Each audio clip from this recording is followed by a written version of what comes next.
All rise for the pledge. I pledge allegiance to the flag of the United States of America and to the republic for which it stands, one nation, under God, indivisible, with liberty and justice for all. Clerk, please call the roll. Councilman Alvarez. Here. Councilwoman Eckhart. Here. Councilman Larka. Here. Councilman Lord. Here. Supervisor Hay. Here. Notification exits in the front and the rear and electronic device, please put it on vibrate. First item on the agenda this evening, we have two public hearings, one on special permit for 577 North Main Street, and the second is Chapter 71 blasting. I make a motion to open the public hearing on the special permit for 577 North Main Street. I'll second. All in favor? Aye. I waive the reading of the public notice. Sir, are you representing 577 this evening? Okay, would you like to come up and make some comments for the public? Sure. Good evening. I'm Barry Haytoff, address 21 Croton Lake Road, Katona, New York, for the applicant 577 North Main LLC. If you could, sorry to stop you, but if you could face the people, because it's a public hearing, that would be, happy to. you can turn that, I think, but, He's got wheels. yeah, there you go. Thank you. I am a member of 577 North Main LLC, and here an application for special use permit for the property known as 577 North Main Street. Bart Lansky, a land use attorney, and my partner usually handles this part of our business, but couldn't be here tonight, so I will do my best. The special use permit is for a motor vehicle service station. The actual use is for repairs related to the taxi service that has been a tenant at the location for 10 years now, with no incidents to our knowledge, and they've been repairing their own vehicles there for that 10 years. Our property backs up to the Metro North Railroad, and there is also a significant buffer between us and all neighbors on all sides. The Quonset hut, built in 1947, where the repairs are performed, cannot be seen from the road. We ask that you grant approval for a special use permit, and I hope to be able to answer any questions you may have. No, I'm hearing walkie-talkie out there. Okay, it's open for public comment. I know the board will be making most of the comments, so we can go over that with you. Anyone here to speak to that, or you want the board to, let's the board start our discussion. Okay. Okay, you mentioned motor vehicle repair, and it's for the taxi business only, is that Correct. Okay. Now, when we write up the special permit, that provision will be in there. There'll be no privately owned vehicles allowed to be repaired there? No privately owned vehicles, only the taxi vehicles that are serviced out of that Right, business. which if you have a, station wagon, you've got a van, but only for the business itself. That, I mean, this is what we're gonna be writing into the specifications. That's acceptable. That's what we're looking for. So it'll be taxi repair only, no privately owned vehicles repaired there. Now, there is discussion and we had spoken about this earlier, is about the hours of operation. Now, let me hear what your thoughts are, and we'll tell you what mine is. I know someone else that doesn't agree with that, but that's beside the point. We're gonna decide what hours of operation are you looking for? To our knowledge, there's been no limitation to the hours in which they might do repair, since it cannot be seen from the road. The neighbors would not be impacted by it. On either side, the back, which is the Metro North Railroad, the vacant property on one side, and the pizza oven business on the other side.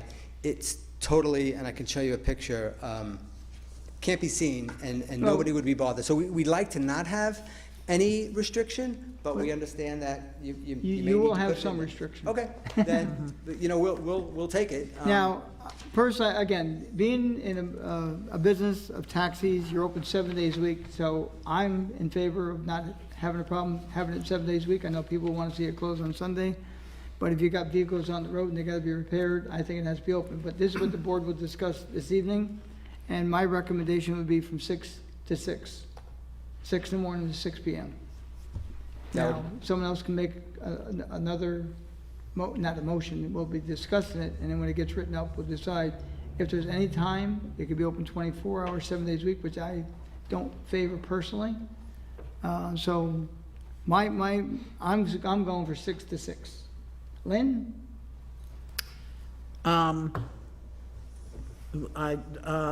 What, are there any, there's no residential in your building, correct? Correct. And there's no residential any closer, because it's... That is correct. Okay. It's all industrial. Okay, and I went over and had a tour, and it was really neat as a pin and everything. What's the square footage again? I'm sorry, I can't remember. Approximately 2,500 square feet. Okay, and is it only, there's only one occupant? Half of the Quonset hut is the taxi service, and half of it is a spray wash restoration business, And what is that? like a pressure washer, pressure washer company. Okay, and they just store things there? Or do Uh, they do washing there? No, they just store things there. Could you come up here for 1 second? Sure. This is the Quonset hut? That is correct. Okay. Half, Half is the taxi Yeah. service, Right. and half is the power washer. okay. And these spaces here are for, This is the taxi service. okay. We Okay, really, so- right now, they're all there. Yeah, you're gonna, yes, Right. okay. So just so you know, with your Yes. drawings, Yeah. I right have here, it. that's Yep. the other.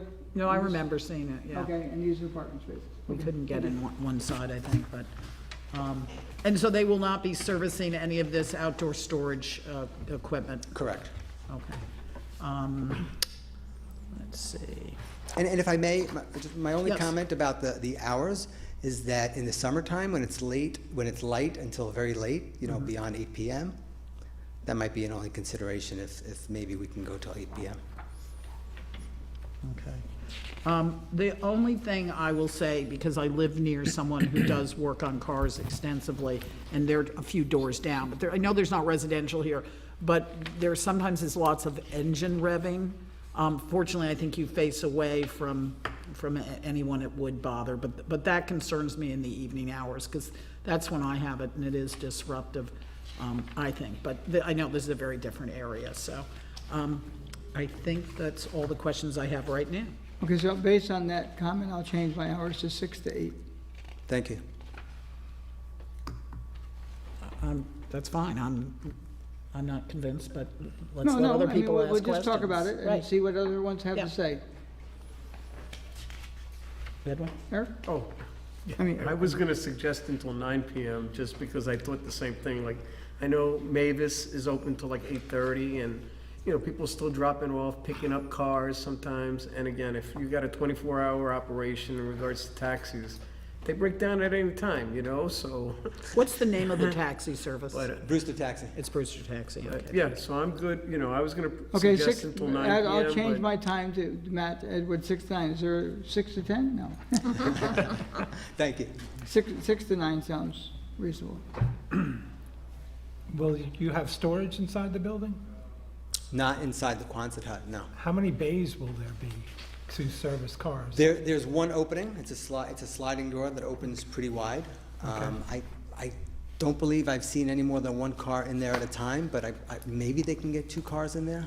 They're not traditional bays like you would see in a service station. And all the repairs will be done inside the Quonset hut? Inside, correct. Okay, so you can only service one at a time, is what you're Yeah, saying? maybe they can get 2. think they can get I'm not quite sure. I think the doors open wide enough where you can probably get 2 in, but I've never seen more than 1 in there at a time. How Do you have many- lift? Sorry. How many cars are in the fleet? I don't know the answer to that. Well, I think that would matter, really. Would you look to expand the size of your service facility if the fleet increased? No, we have no plans to expand the Quonset hut or to give them any additional space, so no. And I'm not sure, does the outside storage come into account as to how many cars they have? That's up to the, That's up to the planning This board. is, that's all the outdoor storage. but that storage that's marked there as outside storage is not part of this application. Right. What they're looking for is parking is Parking right there. here. Okay. Yeah, all there. Yeah. Is it a licensed inspection station too, or not? I think the answer is yes, but I'm not sure. I checked with the state, they don't have to be though. Right, but I was curious on that. Is there a lift inside the building? Don't know. Wow, you're not very prepared. I know. I'm sorry. I was thought I last- saw it was- And only 2 bays to do repairs? You know, if you get caught doing repairs outside, we're not gonna look too kindly upon it. You're here tonight making an application, and you're saying all the repairs are inside, you can't fit more than 2 cars in there? Correct. Wow. I would think you, it looked to me, although it would be tight to maybe get, but not to work, I think you could get 2 in there to work on, but not more than that. Yeah, but they must I have a just think fleet of that- 10 cars, 15 cars. Do they have an office there, or is this strictly for repairs? Strictly for repairs. They may have an office inside the Quonset hut. I know there's a bathroom, but I just imagine that if you have a taxi service, you hopefully don't have more than 2 broken down cars all day long every day. and I don't think the fleet is that large. I apologize, I don't know the answer to that question. Do they park there when they're not in use? You better know this one. On top, not in the back, but on top in the regular parking spots. Right. I've seen cars there, yes. Okay. When it gets lined back here, will those cars be able to be parked in the back, or do they have to be parked out front? Right now, they're parked up front. I Right. don't know what the restriction is, or limitation is. Okay. You know, like I said, this is usually Bart Lansky's thing, and he normally does this, but just couldn't be here. Sorry about that. I just don't know some of these answers. So it's already operating as a? Yes. Has service been for repair? 10 years, yes. And without permit, or was that, are we trying to correct something? He didn't own the building, so I don't think anyone could really answer the question. Right, we Okay. purchased the building about 8 months ago, Okay. so we're doing what we need to do. And does the taxi service have offices within the other building? Not in our building, no. Okay, so it's only just for vehicle repair, that's the only Correct. reason that they're there? Right. And also for parking? Right. Okay. No, I- Okay, so, to run down. Can I say one thing? And we'll talk about this when it comes in front of us, but my biggest question here is I mean, it's really very neat and very nice when I went and looked. It was very impressive. But my concern is always monitoring it in future, so. but That's why we I'm don't- warning now. That's one other question we have when we're done. What should be the penalty when you don't follow the rules? I don't even know where to begin. Well, you know we can pull the special permit, which is Right. kind of rare, Okay. but, We can, yeah, for what cause? for the cause, we're gonna write up what the rules are. Okay, So if we find out they're doing, regular repairs there, not just for the business itself, if they're So repairing this doesn't vehicles. necessarily have to run with the property, like a variance? I don't know. Will, does a special permit run with the property? Doesn't have to, right? It doesn't have to. Okay. It's a special permit is, can be limited by time, it can be limited as to occupant. Yeah. But it should be in the resolution that grants the special permit. Any conditions or limitations should be spelled out. Okay, and we're gonna read those off. Yeah. So,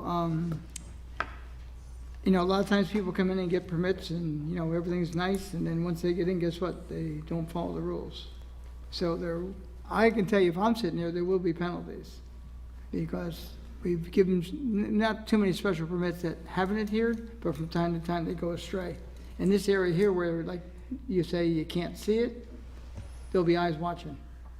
We plan on following the rules. I mean, we're putting a lot of money into the building. I hope you've passed by and have seen it, and we plan on owning it for a long time. And they're not the biggest tenant that we have, so we don't want to have any problem with the town over a small tenant that they're happy there. They've been there for 10 years. They serve the community. We're happy to have them. They pay their rent on time.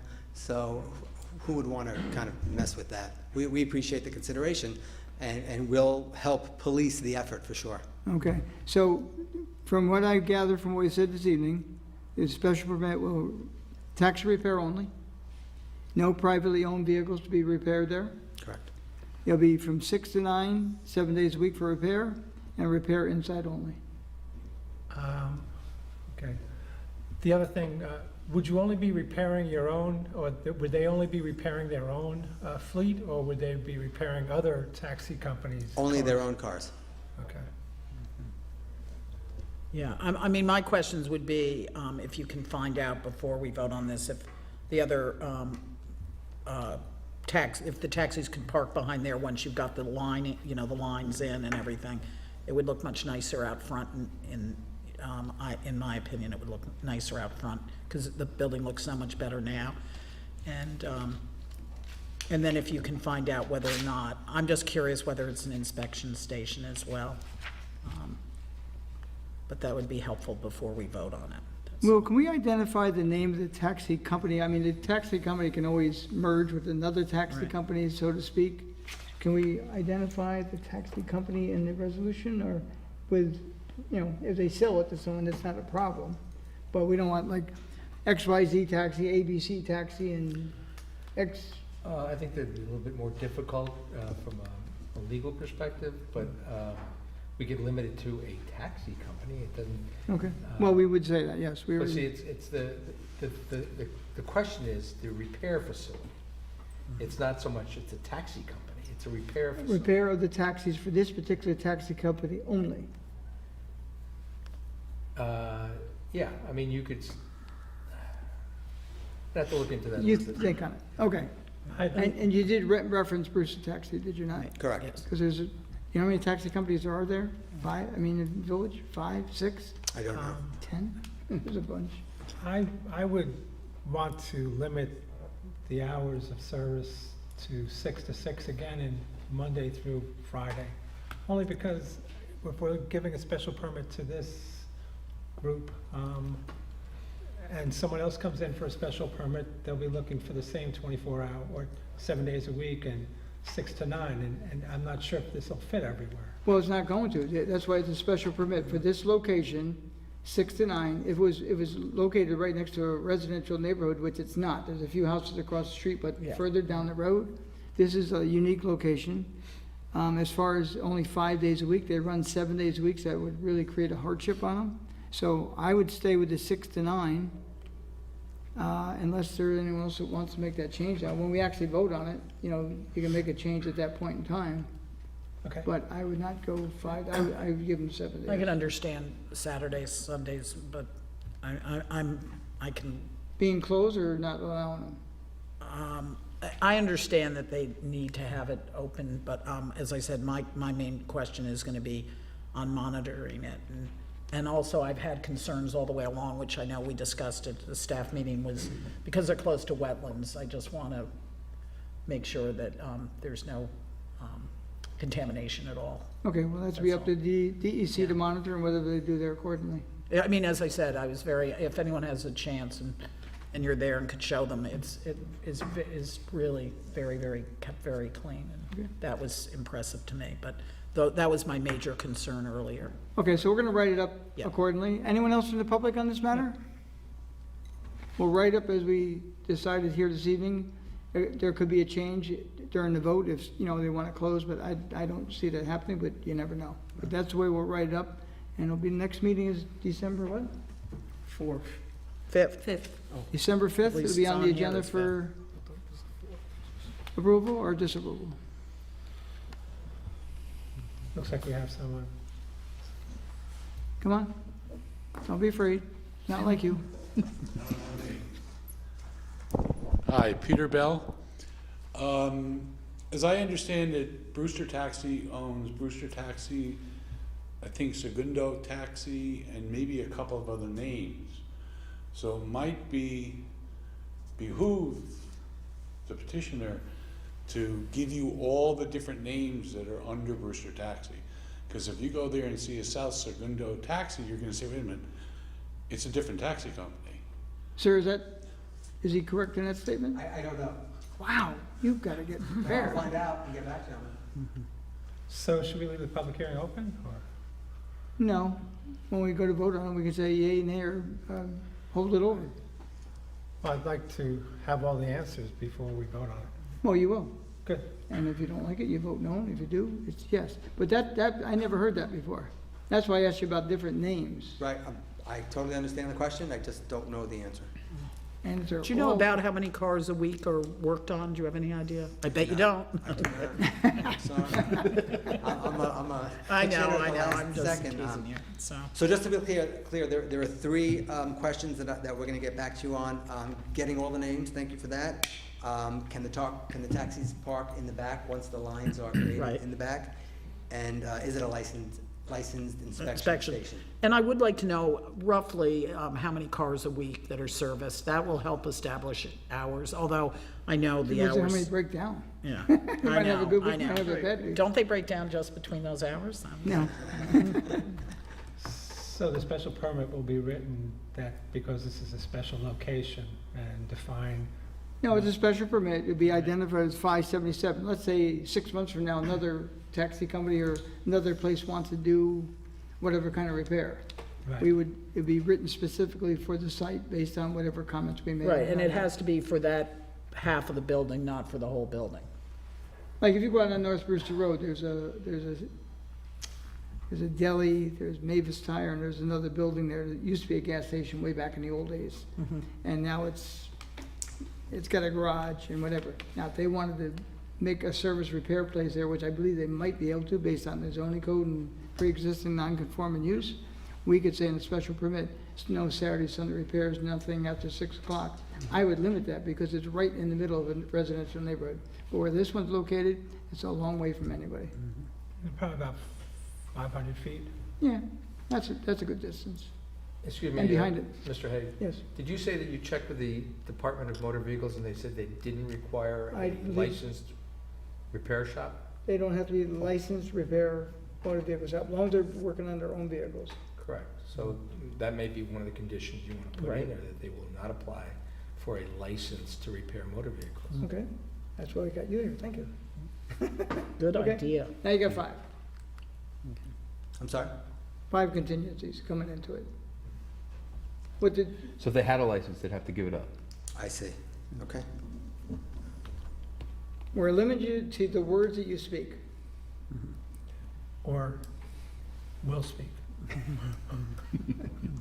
Any other public comment? Seeing none, I make a motion to close the public hearing. Second. All in favor? Aye. Aye. Thank you. Thank you. Thanks. Thanks. Okay, next one is Chapter 71 blasting. Make a motion to open the public hearing. Second. Waive the reading of, all in favor? Aye. Waive the reading of the notice. Aye. Okay. Ms. Finizzi, I believe you're here for that. I have someone that asked us to read something in the record, now we'll discuss it accordingly.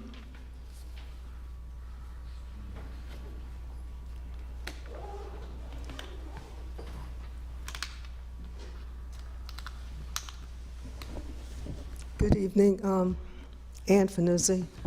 I submitted a Town of Bedford blasting code because in downloading the code for the town of Southeast, I thought I had made an error because all I got was 1 page, and it appeared to be a bit skimpy and needed really some fleshing out of major points. For example, the town of Bedford, for example, has blasting plans, very specific. They're 8 pages, and as a matter of fact, in addition to Bedford, I also downloaded the plan from the town of Amherst, New York. There are many plans that are available, and that particular town also has sections in which they are monitoring carbon dioxide, various kinds of toxins and chemicals, and considering the fact that we have unexplainable lung cancer incidences where people are afflicted who are non-smokers. And the consensus around the scientific community is that there are dust and particulates that are constantly in the air that we ingest, and after a certain number of years, some unfortunately are afflicted then with lung cancer. So I earnestly hope that the town, in addition to maybe firming up hours of operation or distances, each of these towns have at least 500, some towns have 600, some towns have 700 distances, you know. Ours with- is 1,000. Is it? 1,000. Yeah, I'm just saying, yes, you know, I realize that. But I think that in addition to that, for example, the town of Amherst has blasting operation requirements, procedures, restrictions. They talk about contractors, they talk about dust and particulates and so forth. I didn't hand in the Amherst, but I will hand it in. They even have a section on particle velocity, how much distance particles can travel, and so forth and so on. They have, obviously, they must have maybe apartment houses or something of that kind, where the contractor has to continuously monitor the carbon monoxide. There are a lot of sections in these town codes that, with new scientific research, really, you know, have particular attention to what is being emitted from. There's even in the town of Bedford, I think you saw there was a pre-blast inspection. There's a blasting plan. There is the requirement for inspection of property in case there are uneventful occurrences in terms of property being destroyed and so forth and so on. So I'm just urging that the town fill in, these are the bones. To me, when I looked at it, it was the bones, and that we fill it out so that we have a full body blasting code. Because in some of the areas, I almost thought that the town was being mined and not only blasted. And the DEC also has pretty rigorous and pretty stringent requirements in terms of mining and procedures for mining operations. So I urge that the town board look at this again for a more robust blasting code, if not mining code, by the way. Yeah, I would say that, just so you know, I worked on this, and it was not the will of the board at the time, and hopefully they will change their mind, on a blasting plan and things. It was kept very, very simple. I understand exactly where you're coming from. I would like to see something on mining added. I think Yes. that would be, that might be even Right. better. Right, or and- in addition to, so. Right, and since I've been involved with the town of Kent and their problems with mining and so forth, Right. so this has now come uppermost in my mind. And here we have the town of Southeast, so we may have to expand our subject area, you might say, so that to include mining, blasting, and so forth. So I thank you very much, and I will hand in the Amherst tomorrow morning. Michelle, thank you very much, and I want to thank the town clerk, Michelle, who has been always so cooperative and in obtaining information for me, and also the supervisor. Thank you very much. You're welcome. Okay. Do you have any questions? I'm sorry. No, I don't know, John. no, we're, I just look forward to seeing the Amherst study, that's good. I look forward to seeing the Amherst study when you send it to Michelle. I have one copy. well, that's not, we're not gonna be reviewing it this evening. So you provided Michelle, I'm sorry, didn't have sufficient copies. no, not a problem. We'll scan it and they'll all get it, not a problem. Thank you. I have been approached about, mining as well. Right now, I believe, based on what's been happening over the past 6 months, we have an immediate need for a change, and that's pretty much what I think we're doing at this point in time. We will look into it in a future I mean, some towns have extravagant plans, their enforcement, you know, you can have all the laws on the book, but if you don't have the personnel to do the enforcement, we don't have a lot of blasting going on, which is fortunate.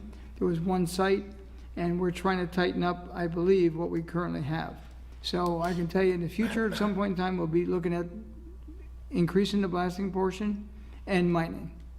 But for this evening, I just want to get something in place, because right now it's a 30-day notice, and I think it's way, way too far out. And again, the recommendation before, what do you, I'm sorry, I just remembered something. go ahead.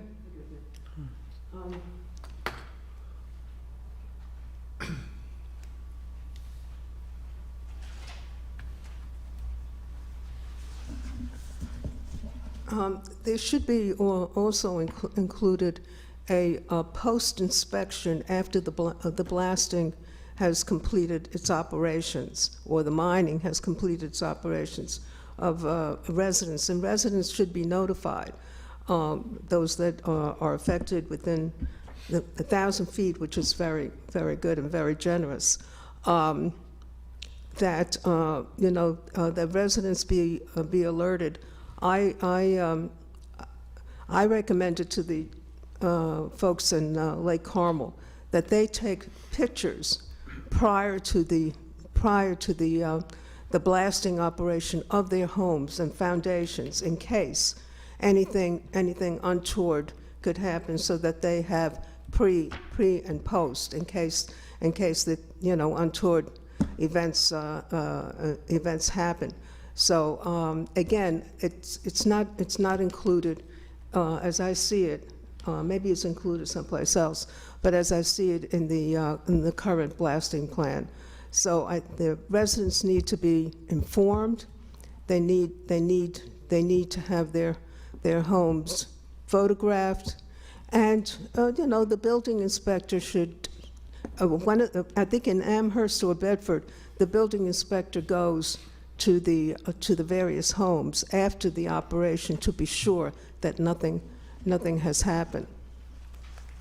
Thank you. Okay, so when we discussed this early on, as you know, right now, the way it is, it's 30 days notice.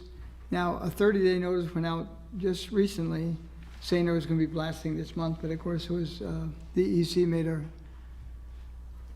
decision that it would not take place after a certain time. So the letter went out, because it's kind of a generic letter that goes out 30 days prior to blasting, and it lasts the entire month. And like I read the last time, one blast took place on the 1st of the month, and it took place on the 30th of the month, which means it could have gone any other day. I'm going to read something into the record here this evening from a Margaret O'Meara that lives very close to that site, who's had difficulty. So what we're trying to do is limit the amount of time. I had recommended 72 hours at the max, 24 hours, and a text or an email, you know, the day of to the residents, as well as that, you know, the horn sounding. And she states in here that she doesn't recall hearing a horn, but, you know, she could have the vacuum going, or may have been coming home from a store. So the recommendation would be for 72-hour max, 24-hour minimum, and it'd be done by text or email. Yeah, 24 hours prior to.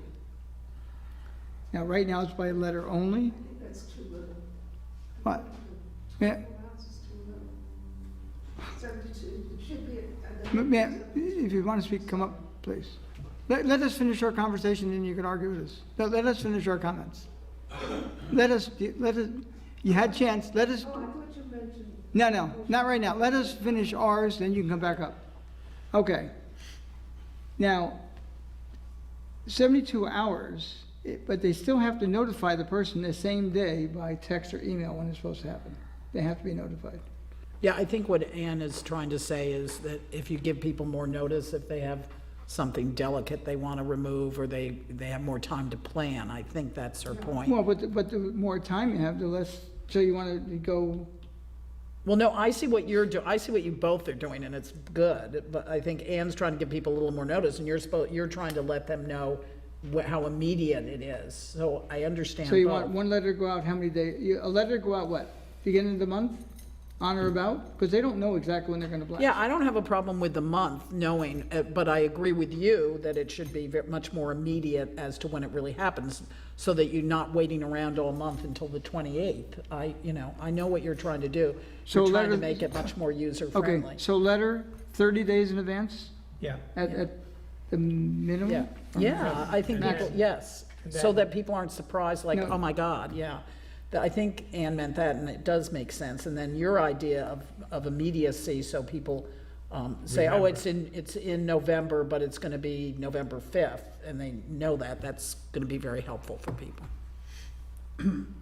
I had suggested every 15 days, but to Willis's point, what they were gonna do then is just send one out, like I'm making it up, one on the 15th and one on the 16th. So I thought we had compromised and said we'd send it out 14 days prior. A letter? Then with the 72 hours notice and the 24. Okay, So so, 72 and 24 would be by text or email. okay, so the letter is gonna be 14 days? That's No. what I would 15 days? suggest. Do you wanna listen to what Ann has to say on No, this? no. Let's, just, He's just kidding, really. You have a good idea? Okay, cool. Come on up. you've had plenty of time for a good idea. Come on, let's go. You just have to stand there, Ann, that's the deal.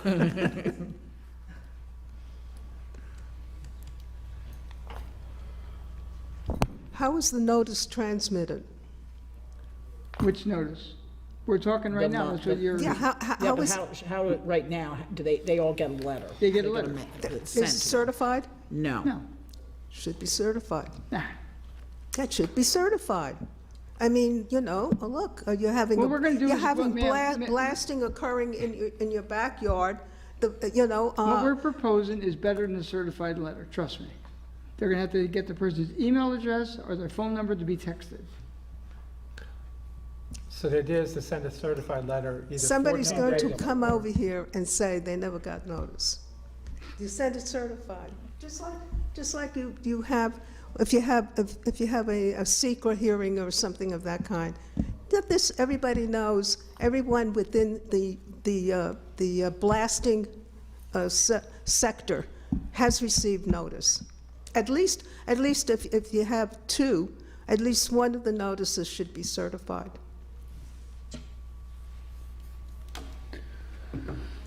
Oh. Okay, let's continue. Certified? I mean- I think everyone did receive it. I understand Ann's point, but, this wouldn't have been a hassle because there were so few people to notify, but I know if they're near a condo or, well, I Yeah, know it's we have the gonna- condo thing Right, too, right. so, but. I think the initial letter is fine, and then you're letting that is the initial notification at 14 days. People still complain at 30 days, because then they forget that they got the letter 30 days ago. So to the point of you're getting a text or an email the day of and 72 hours prior, I don't think it gets any better than that. Anyone else? Right now, the issue that brought it to a head was the blasting that was going on up on Barrett Hill, Yes. and that's over with. Wait, don't say Barrett Hill. It It's wasn't buried. Terravest, Terrace. Yeah. but I think it was It's Holmes Road, Holmes Road. Holmes Yeah, Road, yes. but that's over with. It's over.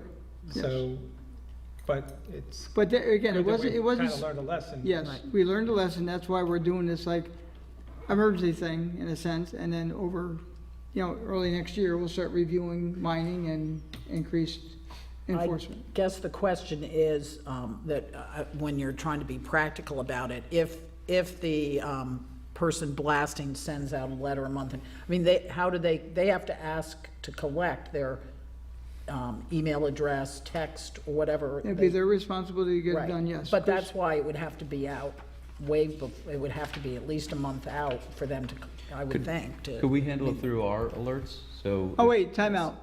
I correct. You know what, it says right here.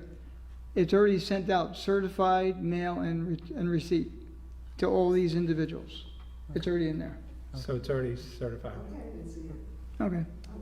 It says here, certified and receipt. I don't know if it's written that way, but that's the way it's done. And in this particular case, there's 1, 2, 3, 4, 5, not many. 6, 7, 8, 9, 10, 11, 12, 13, 14, 15, 16 homes.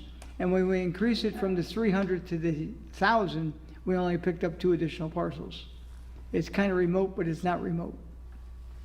So that part, maybe it's not written in there, maybe, I don't think it's probably written, but we'll write in there. It's already being done.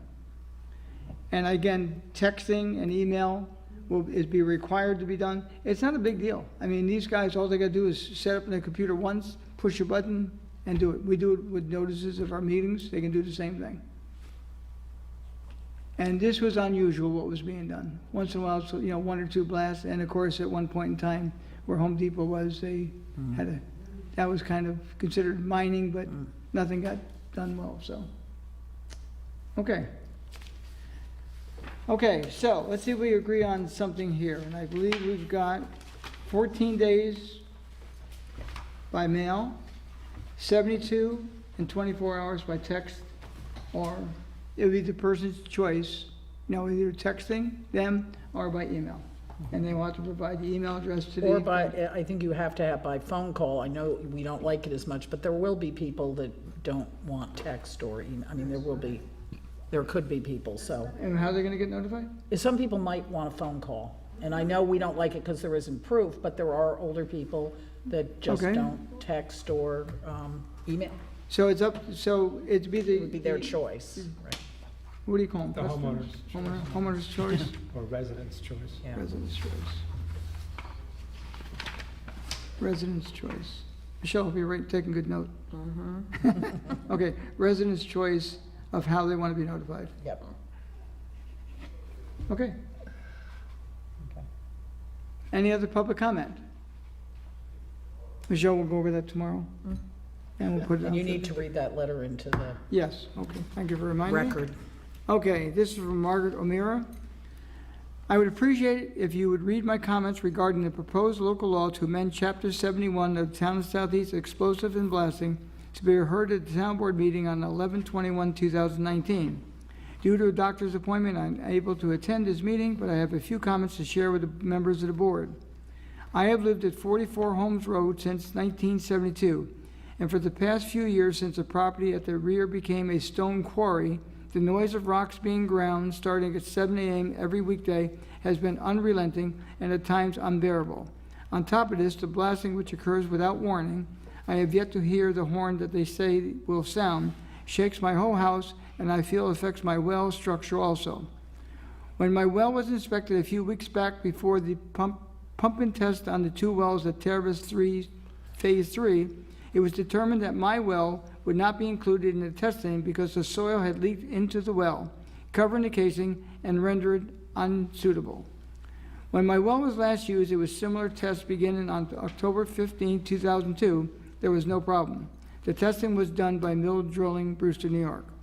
I would very much appreciate the town letting the residents of Holmes Road and Ice Pond Road know if and when we can expect to have the right of quiet enjoyment of our homes in the future. Well, in this particular case, I can tell you this evening, and we will notify her tomorrow, that as of October 31st, it has ceased. And the blasting in that area is done. And that's The through. blasting Tony- is done, but maybe not the grinding. Yeah, if there's still rock crushing. and They have to that's do what- that, they have to do that. There's another date that the DEC announced. Let me Right. find it. Okay, because that's why we really need mining on the books, because that's really loud, too. Okay, so the DEC, they went to court on this, okay? The DEC made a recommendation. Blasting had to end by October 31st, which is passed, and by April 30th, 2020, on-site processing ceases. So after April 30th of this year, that site cannot be, if you want to call it mining or whatever, it's not going to be taking place. That's a lot, I mean, that's a long time. That's why, I mean, I know that they're, That's a court order. They I agreed know, it. I know that, but that's why I think this town, and I won't be here, but I really think. You'll be here. Not Well, I'll here, but you'll be right, here. I'll be here, but I really think. You're going to be mi- out there. That's going to be worse. It will be much worse. But I think we do need a mining ordinance, Well, because, we will start working on it. okay, Well, if I could point out something. Yeah. Mining is usurped by state law. okay. The Mine Land Reclamation Act, which is a state law, supersedes all local laws with regard to mining operation. Okay. The particular operation that you're talking about currently off of Holmes Road or Zimmer Road or whatever you want to Right. call it, was a site, a permitted site plan that was approved by the town planning board. And as I understand it, they were not considered a mining operation because of that fact. There was some litigation that went on Yes, it was, yeah. as to what happened, but I think ultimately it was determined it was not a mining operation, it was not under the jurisdiction of the state DEC, Right. just for the record. Right. But if then, can anything be enforced by, just by decibel? If this isn't mining, then, Well, if we have a decibel, we have a noise ordinance. but that's what I mean, I know that, We so. already have a noise ordinance. You don't I need know, a so mining can, operation, no, a so, mining code. I guess my question is then, if they're going to crush rock until April, can we enforce our noise ordinance? Absolutely. Okay, then that's Well, really what, that's a good point. I mean, I'm not so sure. They may take the position that it's that they've got permission endorsed by the state that what is going on right there, right now. I don't want to say that, yes, you can, and then right, ultimately Determined by the laws. be shown otherwise. Is it? Settlement, I think so. But my sense is that if they are exceeding decibel levels, right, then, and we were able to prove that, then we could file violations against them under our town noise code. right, You could ask Mike Levine to check with DEC. yeah. Because So it sounds we could- horrible for this woman. we could Just talk ask- more into the mic too.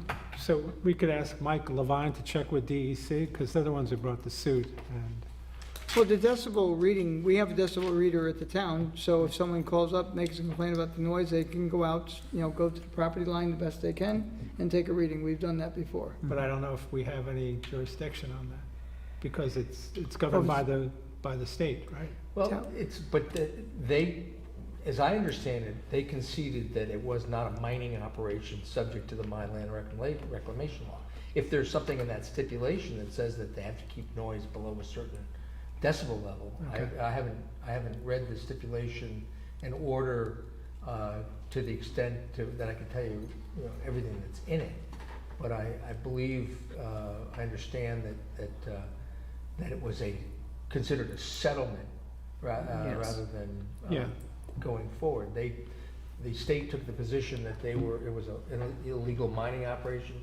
The owner of the property took the position that it was a site plan, and that they were in the process of fulfilling the requirements they needed to bring the property or the site into conformity with what was approved by the planning board. Yep. So, But that doesn't, I mean, DEC might have ruled that way, but that doesn't mean if it exceeded decibel levels, in other words, could they have to? I think if they were running an operation there that exceeds the current decibel and noise ordinance in our town, then I think you could still Enforce that. enforce that. Okay, But it means, filing a notice of violation, right, issuing a summons, bringing them into court, proving a case that they are in fact exceeding the noise limitations, and in that instance, fining. right. Any other public comment? You look like you're ready to jump out of your seat. Jump. Over here, please, just so we can all hear you.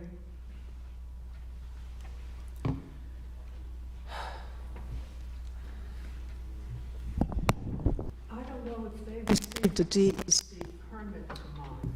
They have not. They have not. No, and the argument, the case that was litigated was whether or not they were required to have a permit. Uh-huh. And it was ultimately ruled they were not required to have a permit, but they settled the case under the stipulations that Mr. Hay was referring to, that the blasting ceased by October 31st, is that what you said? Yes. Tom? Right, there was some And that they kind. would remove whatever materials that have been extracted through the blasting by April of 2020, so. Yeah, it says, and all on-site processing of blasted material by April 30th, 2020. Well, I mean, and that's what brings me back to the point of the blasting code being more stringent and being more comprehensive, because you do have this sort of loophole where there are people who are getting away with, pretty bad things, and residents who've had to write letters and complain with their wells and so forth and so on. And not to have a code extent in the town that would protect the residents and so forth in terms of noise, lighting, and so forth. These are all quality of life issues. But I was. If they had a DEC permit, they at least what could have been done is to address the DEC, because the DEC has halted mining in various towns in New York for a whole variety of reasons. But I again urge that you look at that blasting, and you look at the mine, and look at some of the sections in the DEC code, which are pretty good. Maybe could be superimposed on the blasting code later on. Thank you. Any other public comment? Board? Make a motion to close the public hearing? Second. All in favor? Aye. Okay, we'll move on. There's nothing on the work session this evening. The regular meeting portion, I make a motion to open the meeting. Second? All in favor? Aye. Waive the reading of the correspondence. Approve of the voucher list, $838,088.16. So moved. Second. Discussion. All in favor? Aye. Setting meeting dates and public hearings. All meetings to be held at 1360 Route 22, Brewster, New York, at 7 p.m. unless otherwise noted. Thursday, December 5, 2019, and Thursday, December 19th, 2019. So moved. Second. Discussion. All in favor? Aye. Waive the reading of the budget transfers. I'll second. All in favor? Aye. Okay. After many, many, many years, Milan Road is going to become a dedicated road to the town. And that's up at Terabest Corporate Park where NICEC is located. Now therefore it be resolved, the supervisor of the town of Southeast is hereby authorized to accept the deed or deeds dedicating and releasing the necessary lands for the road known as Milan Drive, running from Geneva Road up to and including the cul-de-sac, and cause same to be recorded in the Putnam County Clerk's office in connection with the commercial development known as Terabest International Corporate Park, upon the developer/owners having fulfilled the following terms and conditions. 1. The road shall be completed in accordance with all town highway road construction specifications and in a manner satisfactory to the town's consultant engineers and the town's highway superintendent. 2. The developer/owners shall provide a deed or deeds of dedication for all portions of such road being dedicated to the town, necessary to convey fee simple title to the lands underneath the road of the town of Southeast, free and clear of all liens or encumbrances except for utility easements. And 3, the developer owner shall provide the town with all necessary and proper easements, if any, across adjoining lands for the purpose of drainage or discharge of storm water from the dedicated portion of the road over such adjoining lands. And 4, the developer shall provide a title insurance policy issued by a company which is a member of the New York Board of Title Underwriters in good standing, ensuring the town's fee simple title in and to such road as described in the deed of the dedication in the amount of $10,000, and be further resolved that upon compliance with the foregoing conditions and in accordance with the provisions of Section 171 Highway Law of the State of New York, consent is hereby given that the Highway Superintendent of the Town of Southeast make order laying out the aforesaid town highway, the town highway to consist of lands described in the deed of dedication, and be further resolved that upon compliance with the aforesaid conditions and upon posting the appropriate maintenance bond, the town clerk is authorized to record the deed or deeds dedication in the Putnam County Clerk's office. So move for discussion. Second. Discussion. All in favor? Aye. Number 6 has been deferred, that's Shaneland Lane, that's off of Welfare Road. They're going for their approval with the planning board on Monday night. I thought it was last Monday night, that's what I put on the agenda this evening. So that's deferred until next meeting. And also Lori's not here. Pardon? And also Lori's not here. Oh, we don't do it, we can do it. Okay, number 7, resolution, settlement of certiorari proceedings, Kojaks Construction LLC, tax map ID number 57.2-29. Now therefore be resolved that the town board of the town of Southeast does hereby accept the recommendations of its professional advisors and authorize the town attorney to execute a stipulation of settlement, consent judgment, and/or order on consent in accordance with said recommendation for the following. Petitioner, Kojaks Construction LLC, tax ID 57.2-29, year 2019, assessment $2,060,400, settled assessment $2 million. And be further resolved that the town attorney is hereby authorized and directed to execute any and all stipulations, consent orders, or other documents necessary to reflect the foregoing settlement. So move for discussion. Second. Discussion. Where is this? Which one? Kojaks Construction. I don't know the location. Told you tax map, you can look it up tomorrow. 57.2-29.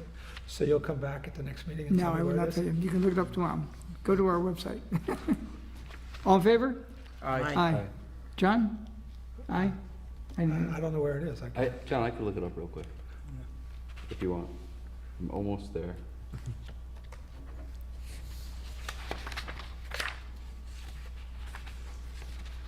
Isn't everything on Route 22?